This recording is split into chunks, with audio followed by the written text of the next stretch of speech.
Good eve, ladies and gents, and I would cordially like to welcome you to the Tinkerbox for this fine gala that we are having today.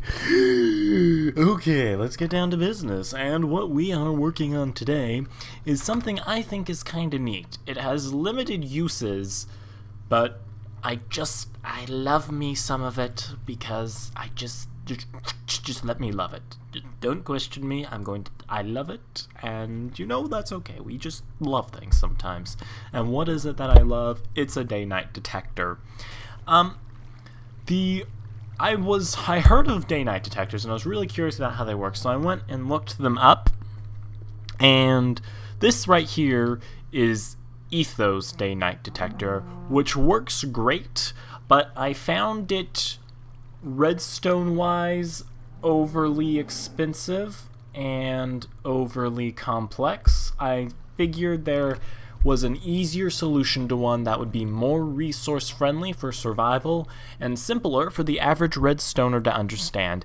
However, his main grass mechanism here, which I'll explain in a little bit, I did salvage and use again on mine, so credit to him for that. Genius man.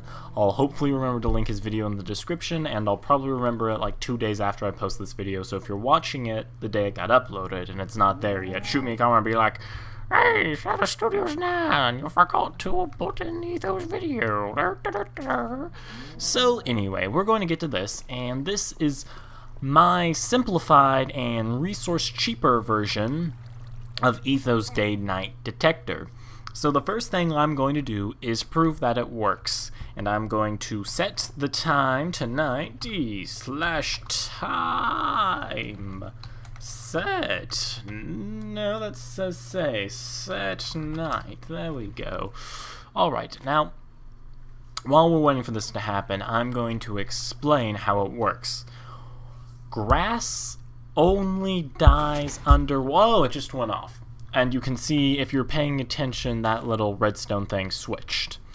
Grass only dies underwater at night. So we can use that to our advantage here. And at night, the grass will die.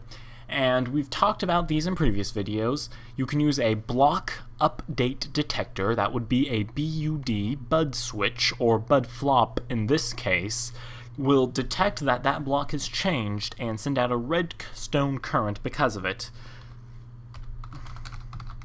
And then, when it becomes day again, that grass will regrow, because at night you can see that piston down there extended, thus cutting the water off from filling it up more, which means that the grass now has a chance to regrow. And there you go, the grass regrew, which changed that signal to on, and thus retracted this piston, so that way when it becomes night, the grass can die again. Alright, that is enough talking about the mechanisms of it. Let's get to building. Okay, so what you're going to need for this build is a bucket of water, redstone dust, torch and repeater, dirt, and in my case, since we're going to want the dirt to turn into grass, I'm just going to be using grass blocks since I'm in creative mode. But you can just use dirt as long as there's grass around for the dirt to turn into grass. You're going to need a building block of choice, a sticky piston, and a non-sticky piston. Now the first thing we're going to build is the block update detector. So it's pretty simple to build. You start with a piston with a block, when retracted, goes away from the torch. So you start like that, and then you put a block here with a piece of redstone on top of it so that when this extends, it will light this up. You then put a block to the side of it with a torch to invert this signal whenever this comes on. And then you bring another block up here with a piece of redstone on it for the signal to be received. And then you need, you need a repeater here to keep the backwash of the signal from messing it up. If this repeater's not here, the circuit does not work. And then you just need to pull this around so that the signal is adjacent from the block, like in any type of block update detector. Now, like I said, this is a bud flop, so that means it detects block updates, and it is also a T flip-flop in one. So when I place a block, it extends. When I destroy a block, it retracts back. Okay, so this is the first part of it. Pretty simple. Now the next part of it is the grass part. So you want to start by putting a grass block on both sides like this. Now these two grass blocks are going to be the ones that die and regrow for this to detect. And you could just use one, but you use two so that you have a better chance. And of course, when one of them dies or regrows, that piston pushes out and doesn't let the grass to die, or to die, a second piece of grass to die, which prevents double firing, which would make the switch useless. And then you put a piece of grass here for them to grow out too. And then you need a standard piston here, like so. And you're going to build a little star. You don't have to use as much dirt or grass as I do in this scenario, but the more grass you have around it, the better chance you have of it spreading to the blocks like we want it to. Okay, so this up here is where the water source block is going to go, so that it goes down, and to keep it from flooding everything, now we just have to put a couple blocks around. Now, we can't place a block here because we need this grass to be here.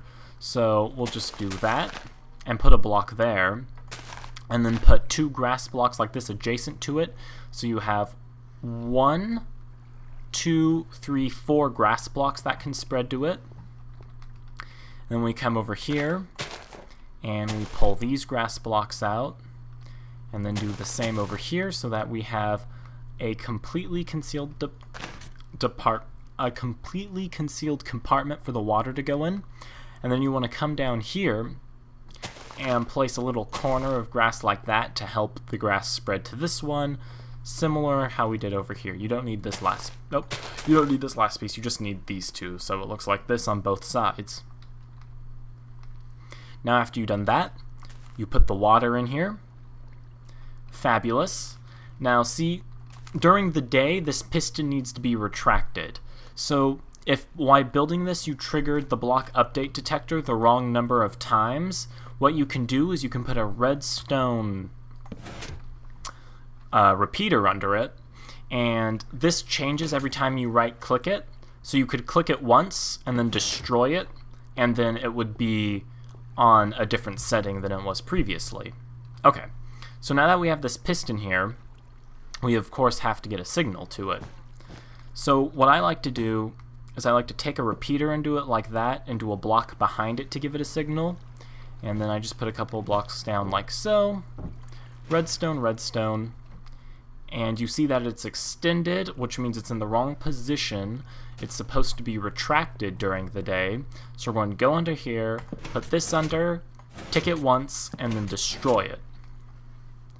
So there we go. It is now retracted, which means it's in the correct position for the day. And now we're going to do t/time set night. And this has to be exposed to the light, obviously, to detect whether it's night or day. Oh, and you can see it just fired there. And sometimes, depending on its position and things like that, it will fire slower or faster, since the blocks degrade at random intervals, basically. So sometimes it's almost, whoopsies, oh, good lord, oh wow.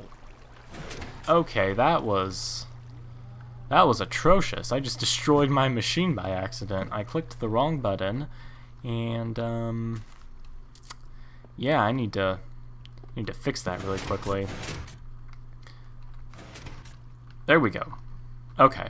Yeah, you could hear some pistons going off over there. That's the other day/night detectors flipping. Now you may be asking yourself what you could do with this.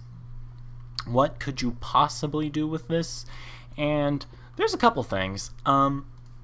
There's lighting. Mostly, my favorite one is lighting, because you can kind of put these, you can put one of these in your city, and then have like, your light waves turn on at night. So, you know, during the day your redstone lamps aren't on, and then at night they automatically flip on. Lighthouses? Lighthouses would be a neat idea. Anything you want to do at night. Maybe you have a metal door you want to be closed at night, and you could hook it up to that. There's a lot of things you can do with day-night detectors to be neato. Maybe you have a secret base you only want to open at night. Maybe you're an adventure map creator and you want to have like a secret enchanted cave and have a little sign that says, "You shall only enter at night, or else the curse of Anubis shall consume you." There's tons of things you can do with this, and that's my favorite thing about Minecraft and Redstone specifically, is some person can come up with something like this, and you can take it, and you can do something completely different than I've ever thought with it. So that's why I love sharing these things. Passing knowledge onto the community is the greatest thing, and I hope you guys find some cool uses for this. Maybe you create a combination lock that during the day and night has different combinations. I don't know. The possibilities are almost endless, and they end at the point where you start one of cooking llamas, because there's no llamas in Minecraft, so that possibility isn't really involved in being endless. But I'm going to stop ranting now, and I'm going to leave you guys to go off and build some amazing things like I know you're capable of. This has been Shadow Studios 9, Minecraft username Primary Artemis. If you liked, please consider commenting, subscribing, liking, like. If you liked, click the like. Thank you very much, and toodles.